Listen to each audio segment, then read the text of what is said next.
অর্ণব মেহতাব অসীমের বিকল্প আজও নেই অ্যান্টনি সোরেন। বল পায়ে পড়লে এখনও কথা বলাতে পারেন অ্যান্টনি সোরেন। বয়স বাড়লেও ফুটবলের প্রতি আবেগ কমেনি এতটুকুও। সব কাজ ফেলে সুনীল ছেত্রীর বিদায়ী ম্যাচ দেখার জন্য চোখ রেখেছিলেন টিভির পর্দায়। ভারত জিততে না পারায় আক্ষেপ রয়েছে।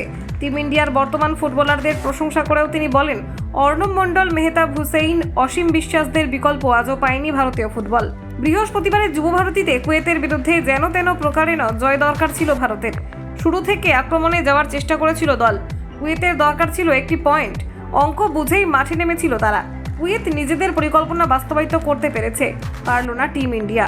গোল শূন্যভাবে শেষ হয়েছে ম্যাচ। কেন পারল না ভারত? কোথায় খামতি রয়ে যাচ্ছে? প্রশ্ন করা হয়েছিল অ্যান্টনি সোরেনকে। তিনি বলেছেন, ভারত খারাপ খেলেনি, গোল করার চেষ্টা করেছে, গোল আসেনি অন্য কথা। ছেলেরা যতটা পেরেছে নিজেদের সেরাটা দেওয়ার চেষ্টা করেছে। টিম ইন্ডিয়ার জার্সিতে সুনীল ছেত্রীকে আর দেখা যাবে না। বাংলার কেউ কি নিতে পারবে তার জায়গা? সোরেনের মতে, আমাদের রাজ্যে প্রতিভার কোনো অভাব নেই, অনেক ট্যালেন্টেড ফুটবলার রয়েছে। সুনীল ফুটবলের জন্য নিজের সবটুকুই দিয়েছেন, তাই তিনি দেশের জন্য এতদিন খেলতে পারলেন। জুনিয়র ফুটবলাররা যদি নিজেদের জন্য বড় টার্গেট সেট করতে পারে, তাহলে বাংলার ছেলেরাও পারবে।